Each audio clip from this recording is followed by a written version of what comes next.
You are now listening to the soon-to-be number one podcast on the internet. I'm your host, some guy named Jay, and this is the Blastcast.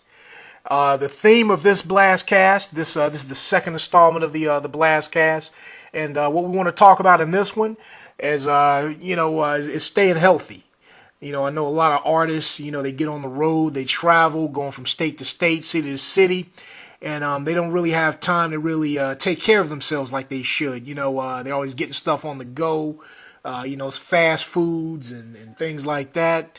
And it's kind of I guess it's kind of hard to really measure, the stuff that you're putting into your body, because you always need to stay healthy, put some healthy things into your body, so that you can perform better, have more energy, it's just, I mean, everybody needs to just make a conscious effort to become more healthy.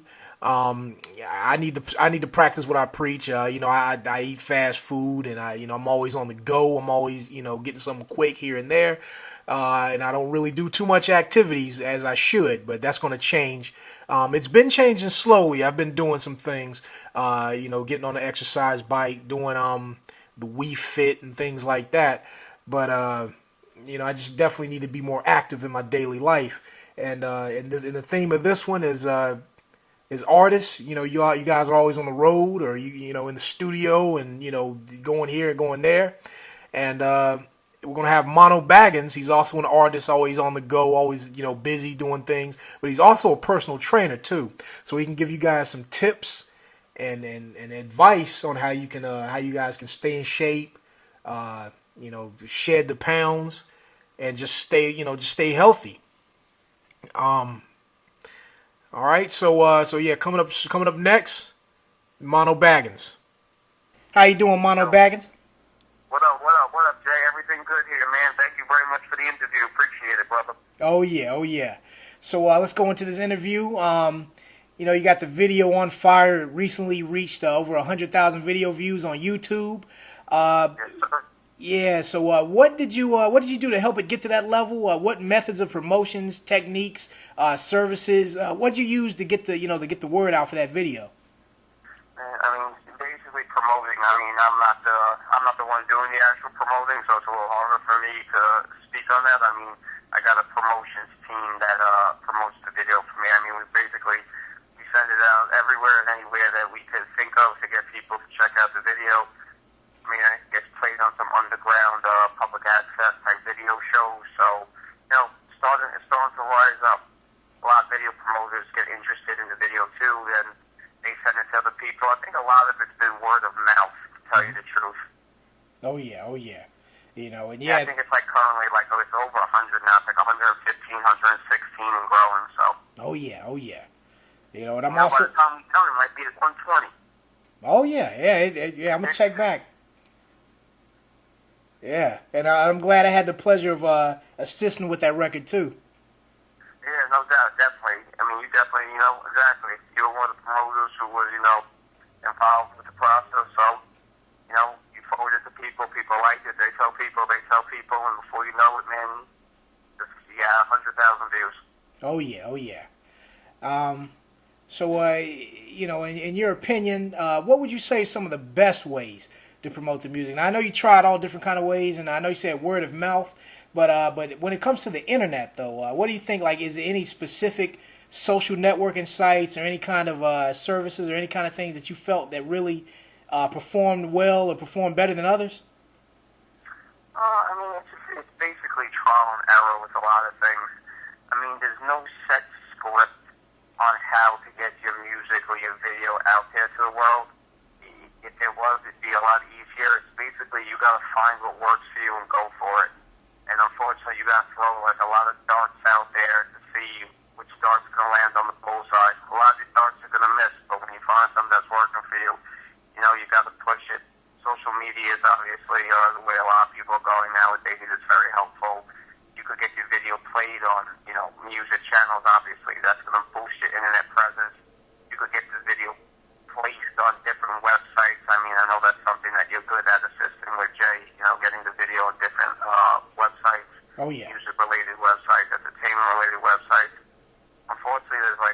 concrete way I could tell people to go about it. Just gotta have that hot product, and then kind of gotta figure it out. Oh yeah, oh yeah. Now, who would you say your music is mostly for? Like, who is your target audience? How would you describe the people that actually gravitate to the music that you make? That's a real good question. I mean, I basically make my music for me. I mean, the things that I'm going through and the things that I want to talk about. Mm-hmm. As far as my target audience, I mean, we're still really in the process of figuring that out. I mean, this single is more geared. It's a positive song, so pretty much anybody could get behind it. But target audience, I mean, that's a pretty good question. That's always, when you're a new artist and you're getting your music out there, that's always like a touch and go thing, trying to figure that out. So, not really 100% sure yet, to be honest with that question. Oh, okay, definitely. Now on Fire, it was really hot through the whole summer. What's your plans for the fall? Like, do you have any, what kind of follow-up single you think about putting out, or what's your next move? Yeah, we have different, I have a bunch of different songs already done. We're looking to put out some type of either EP or LP for early 2013. We'll see how it goes, but that's the goal with the next project. There's going to be a next single going now, but On Fire, it's still taking off. It's just more and more avenues are opening with the song. When you're an independent artist, it's not like when you deal with when you're on a major label, you put a single out and a few weeks later, or, a few months later, you're already putting another single out. It's kind of, as well as that song On Fire is doing, there's so many people out there who haven't even heard it yet. So there's really no reason to rush it, in my eyes. Oh yeah. I know a lot of my fans who love the song, they can't wait to hear what's next, so just be patient, believe me, we got more and more coming. Oh yeah, oh yeah. Now I'm going to switch gears for a little bit. Now you're not just an artist, just an artist. You're also a personal trainer and fitness guru, correct? Yes, yep. I'm a personal training certificate. Yep, definitely love working out. Definitely. Now, what are some good ways that some artists can stay healthy when they're on the road or doing shows? What's some good ways to just kind of stay healthy when you're always on the go? Yeah, it's tough when you're on the road a lot. Definitely is, because you end up eating a lot of crap. Yeah. You gotta try not to eat that garbage food. It does become a lot of fast food and stuff like that, because you're in hotels and you're traveling around and you just starve and you gotta eat. Basically what I can tell you is portion control is probably a good way to go about it. For those of you who don't know what that means, it's basically, how many calories you're taking in a given meal. You should have smaller meals throughout the day more frequently than just large meals. 5 to 6 times eating is the best way to go about it, just small meals. I mean, if you can't fit a meal in, go buy a protein bar, have a protein shake, just things like that, and do it constantly. Stay active, just because you're traveling around doesn't mean you're in that hotel room, you don't have access to a gym. There's plenty of in-home workouts you could do. You could do your push-ups, you could do so many different things just in your room. You don't need a whole fancy gym to get a great workout in. Oh yeah, oh yeah. So let me ask you this: what's worse, eating a lot, like salads and things like? What if you eat like a lot of salads and things like that? You load it up with kind of things that's fattening, but you're still kind of keeping it healthy, like with the greens and things like that. Or you're eating fast food, but you're just eating like a small burger, a small fry here and there. Which is worse? Eating a lot of healthy food or a little less junk food? The junk food eating, it doesn't matter. If you're eating McDonald's and Burger King every day and you're trying to lose weight, that's not a good way to go about it. Actually, some people, they don't lose weight. A lot of people, the thing is, they don't know how to lose weight. They don't know how to get in shape. They think they're eating right, but they're really not. And that's what gets frustrating people, and then they just want to quit because they're not getting results.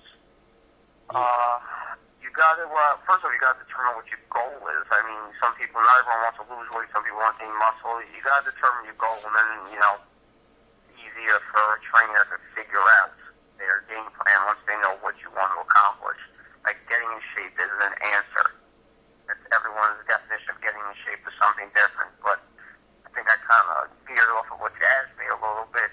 As far as eating is, you have to have, your proteins, your carbs, and even your fat. There are healthy fats out there, like an avocado, nuts are a good healthy fat, but it's, if you buy, almonds or something, don't eat the whole bag in have a few, have 10 to 15 of them. I know that's hard for a lot of people because Oh yeah. once you get that taste in your mouth, you devour the whole thing. Oh yeah, because hey, myself, I get like the nuts and things like that. I'll eat them like potato chips. Yeah, well, there you go. Well, potato chips, that's something you shouldn't be eating either if you're trying to, you're trying to get in shape. But that's the thing. It's about portions and stuff. And, you know, I understand everyone's a human being. You could have your snack every now and then to keep yourself, you know, mentally okay as opposed to cracking up eating the same things, egg whites, grilled chicken, tuna fish every day. But, you know, just keep in mind what you put in your body. You know, if you have a diet and you're dieting and you do it 90% of the time, you get 90% of the results. Oh yeah. A lot of them it's about discipline and stuff, and that's the reason why a lot of people get personal trainers. They make an appointment to see a trainer, they'll go. But if it comes down to them staying in the house watching television, they go, okay, I'm going to go to the gym, and then that time comes and they'd rather sit there eating their potato chips. Yeah. So, I think that answered your question. Stop eating crap, everyone, you'll get in shape. Oh yeah. Oh yeah.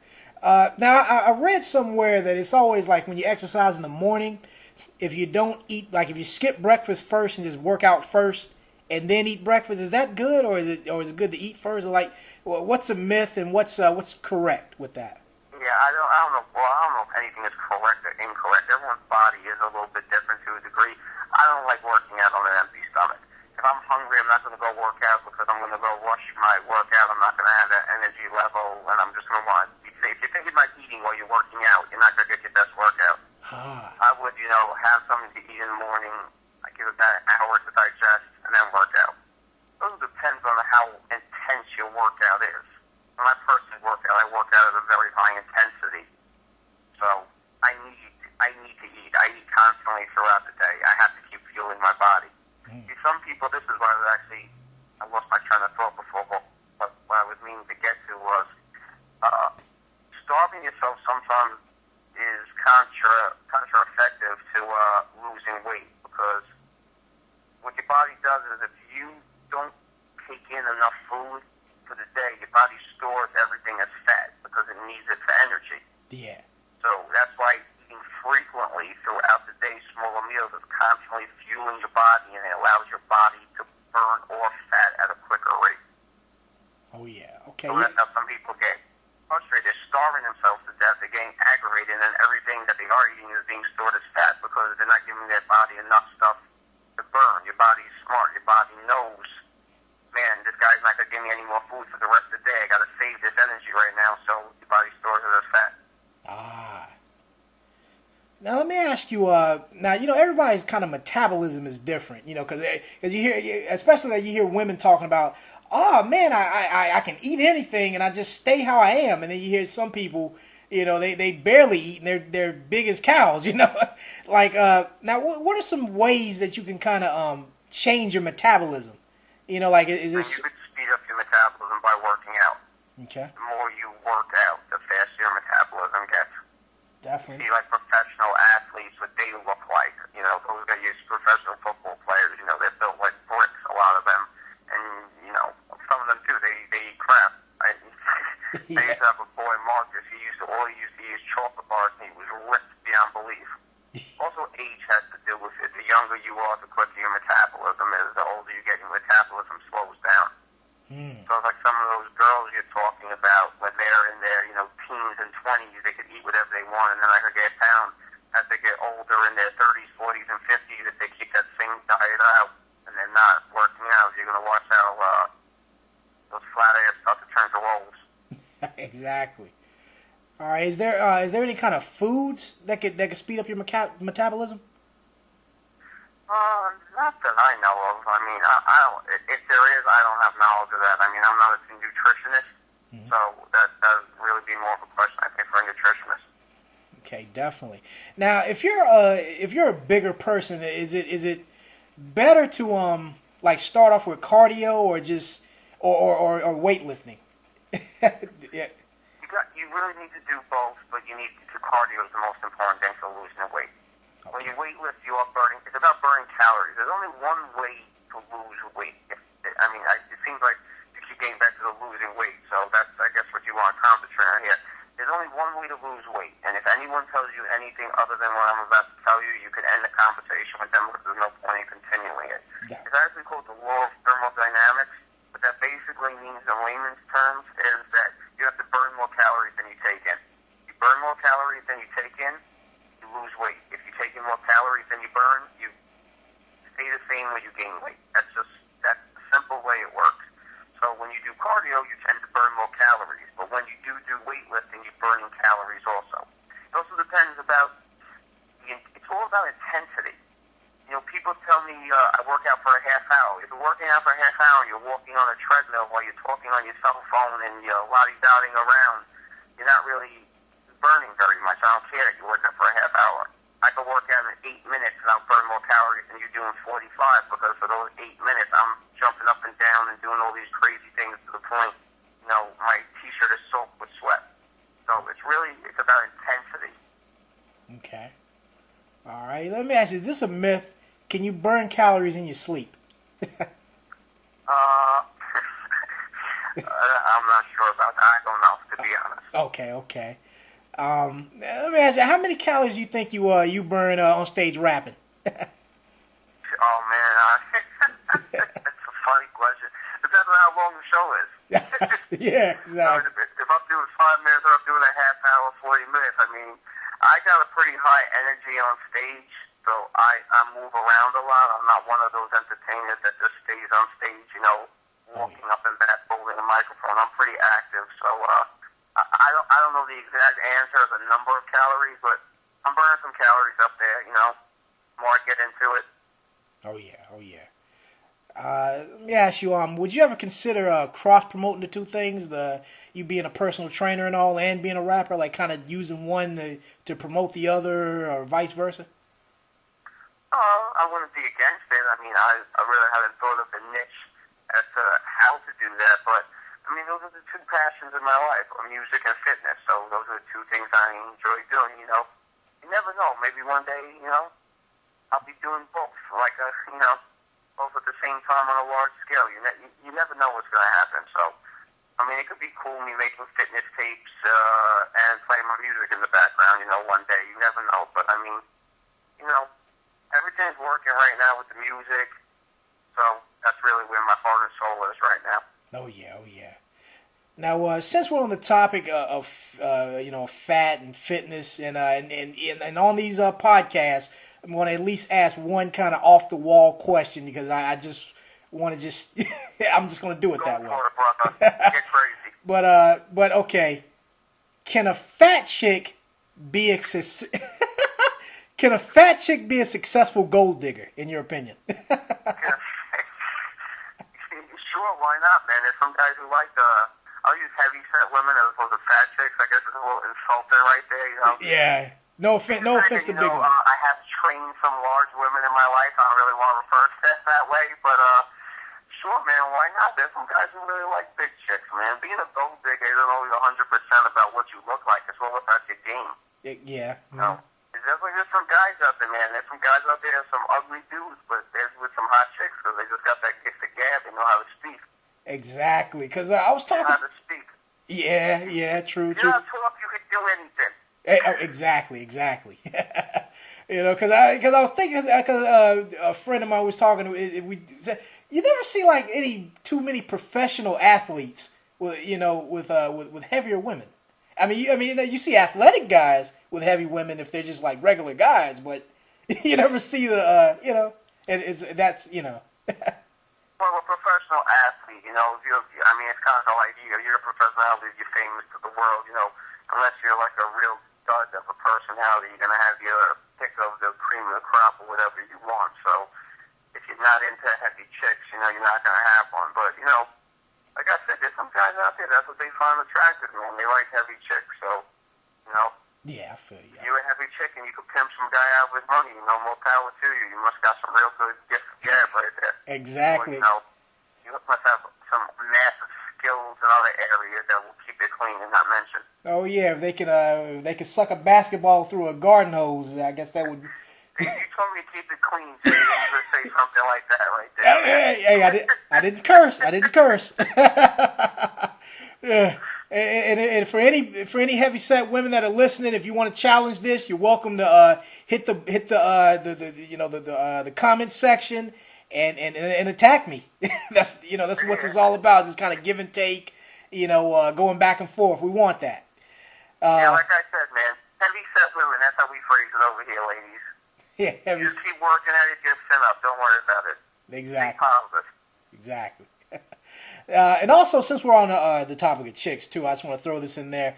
I read the interview you had with Dimez on Deck, and I agree with you with Rosario Dawson. She's dope, but she's real slept on. Like it doesn't seem like she gets too much work. And when people talk about beautiful actresses, she never nobody brings her up. But I agree with you. She's very slept on, and she's she's very attractive.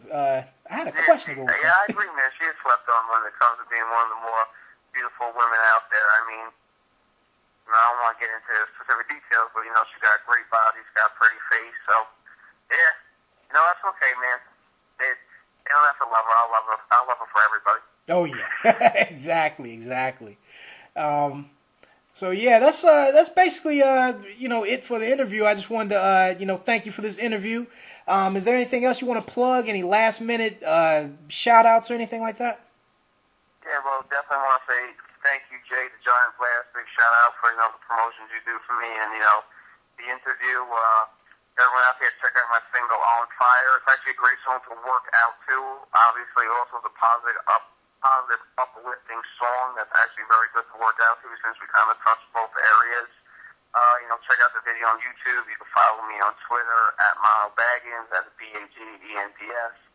Same thing. We got the blog, the Facebook, everything is Mono Bagends. You can do it with Mono Bagends Music. So there's no misspelling, BAGENDS. I mean, even on Google, there's tens of thousands of things you can look up on me if you're more curious to find out anything, about me and, all my fans out there who like the music, I love you for loving me. Thank you very much. Oh yeah, no doubt. And we're going to have you back too. Follow up interview in the future. No doubt, Dad. Appreciate that. Hopefully, God willing, we'll have a lot of great updates to tell you at that point. Oh yes.